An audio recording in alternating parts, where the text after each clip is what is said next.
최종 단계에는 뭐예요? 목표에 부합하는지를 최종적으로 테스트를 하면 됩니다.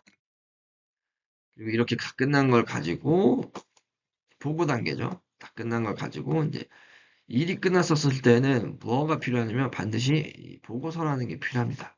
내용을 정리를 해서 보관하고 있어야 그 기록물로서 인정을 받게 되고 나중에 변경사항이나 틀린 게 있었을 때도 기존 기록물과 대조를 해가지고 파악을 할 수 있기 때문입니다.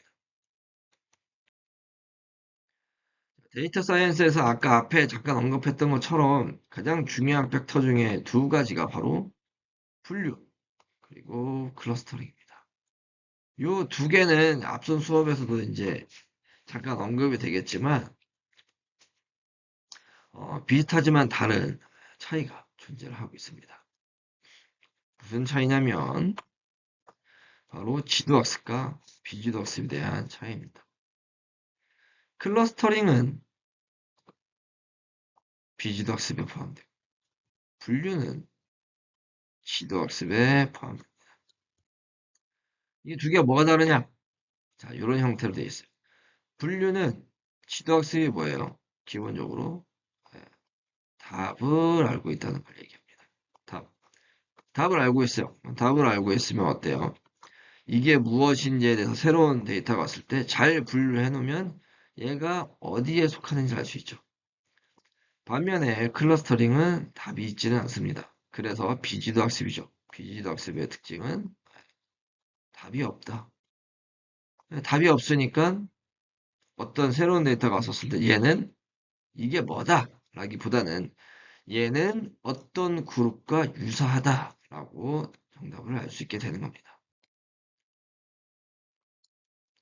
자, 분류의 방법과 비슷한 응용의 예를 보면 분류란 비슷한 특성, 비슷한 특성을 지닌 데이터끼리 묶는다, 나눈다는 거죠. 나누는 부분이고 주요 기법들은 이렇게 있어요. 여기 있는 거 전부 다 중요한 부분이고 여기 있는 거 전부 다 어디서 많이 배우는 애들이냐 카테고리로 하면 머신러닝이라는 카테고리로 묶여 있는 아이들입니다. 그래서 이건 그럼 배우면 혹은 이런 기술을 적용하면 어디다 쓸 수 있나요?를 보게 되면 주식시장에 대한 예측, 우리는 돈을 중요하게 생각할게요. 그쵸? 위험 파악이라든지 음악 추천 같은 어디에 더 속하는지 이런 거를 분류하는 응용의 예라고 보시면 될 것 같아요. 자, 그 다음에는 빅데이터에 대해서 한번 설명해 보도록 하겠습니다. 빅데이터. 데이터가 뭐예요? 아는 거네. 실제로 이 개념적 해석도 동일합니다. 다양한 데이터를 많이 모아놓는 게 빅데이터예요. 그래서 이름이 빅데이터예요. 그렇죠? 자, 10대 핵심 기술을 주목받는다. 데이터가 엄청나게 많은 게 why? 이런 거. 왜 중요하지? 왜냐하면 우리가 AI를 통해서 하든 무엇을 하든 자, 이러한 데이터들이 많이 모여 있으면 뭐가 있습니까? 거기에 가치 있는 정보를 활용할 수가 있습니다. 뭐 대통령 선거라든지 총선, 대선 이런 거 할 때 ARS로 전화하잖아요? 너 어디에 관심 있는지? 이런 것들이 데이터들이 모으게 되면 후보 추론에 대한 당선에 대한 확률 같은 거 계산을 할 수가 있죠. 이런 것처럼 가지고 있는 데이터의 양의 집합체가 많을수록 좀 더 일반화가 가능하고 효율적인 정보가 가능합니다. 뭐 주변에 있는 친구 10명한테 물어가지고 너 누가 좋아 했었을 때 좋은 애가 더 많다고 그 사람이 당선될 확률이 높다 이렇게 하진 않잖아요. 그쵸? 그렇기 때문에 데이터가 많을수록 거기에 대한 가치 효용성이 높아진다고 보시면 됩니다.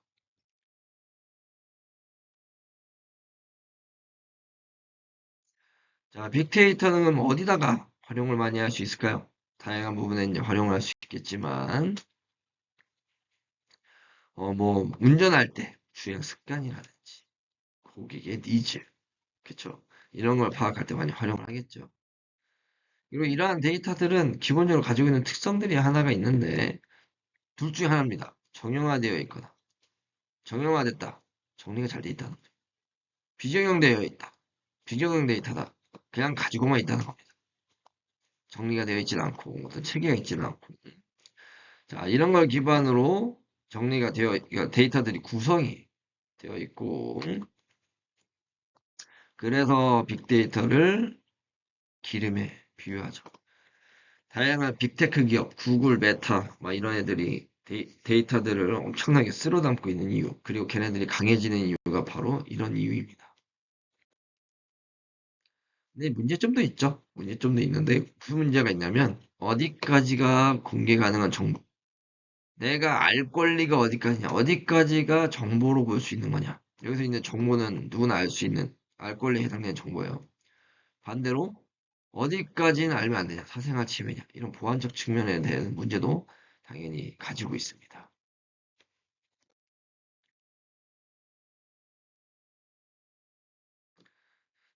이런 빅데이터에 대해서 특징, 요소 기술, 그리고 활용 과정에 대해서 하나씩 보도록 할게요. 빅데이터의 주된 특징으로는 이름이 빅이잖아요. 크다. 이기 때문에 다행히 부피가 크다. 덩치가 크다는 거죠. 그리고 변화의 속도가 빠릅니다.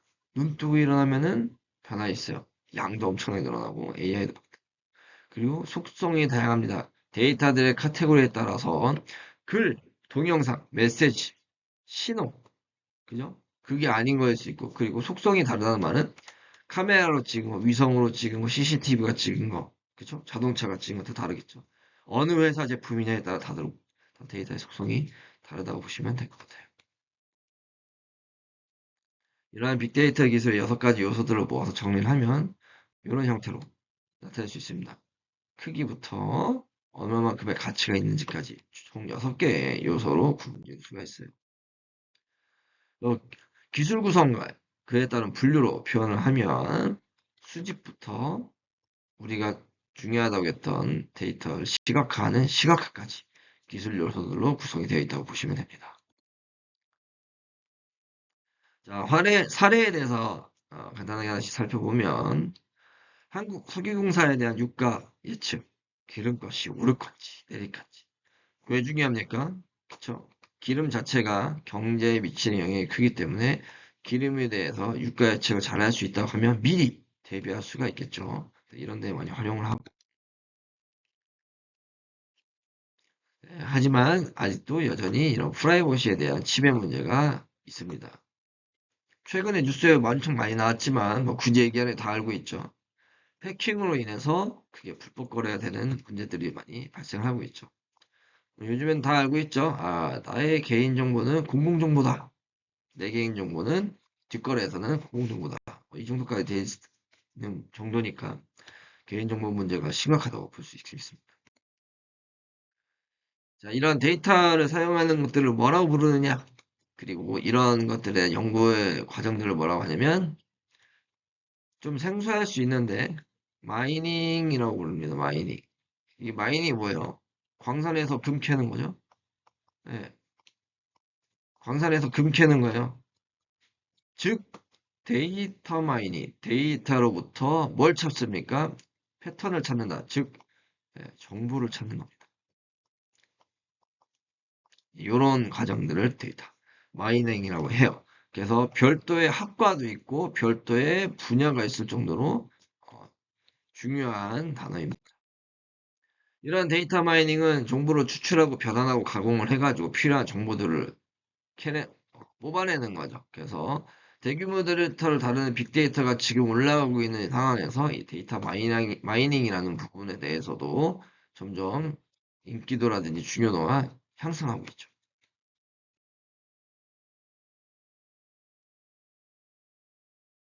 자, 데이터 마이닝의 주요 업무들은 정보 추출이죠. 마이닝이니까. 그렇죠.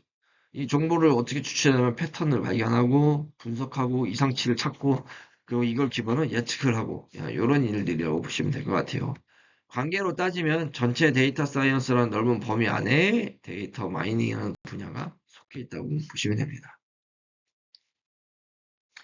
자, 데이터 마이닝과 통계학에 대한 차이는 통계,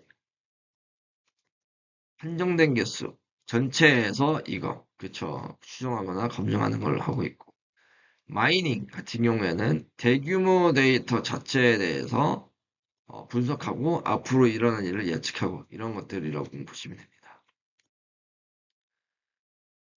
데이터 마이닝의 분석 기능은 뭐 분류, 클러스터링, 연관성, 어떤 데이터 연관성이 있느니, 연속성, 지금까지 어떻게 진행이 되었고 앞으로 어떻게 될 것인지 이걸 예측성까지 이어서 볼 수가 있겠죠. 데이터 사이언스의 미래와 문제점에 대해서 한번 보면 앞으로 해야 될 일은 좀 더 많아지지만 데이터도 많아지겠죠. 그래서 비정형 데이터들이 많이 나옵니다. 일단 정보가 막 쏟아져 나와요. 어떤 포맷이라든지 통일성 있게 표준화를 한다고는 하지만 잘 되어 있지 않은 데이터들도 많죠.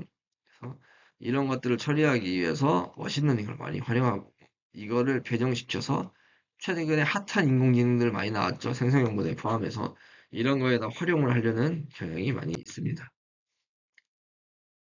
앞으로 미래를 보면은 역할이 점점 증대할 거는 명확해요.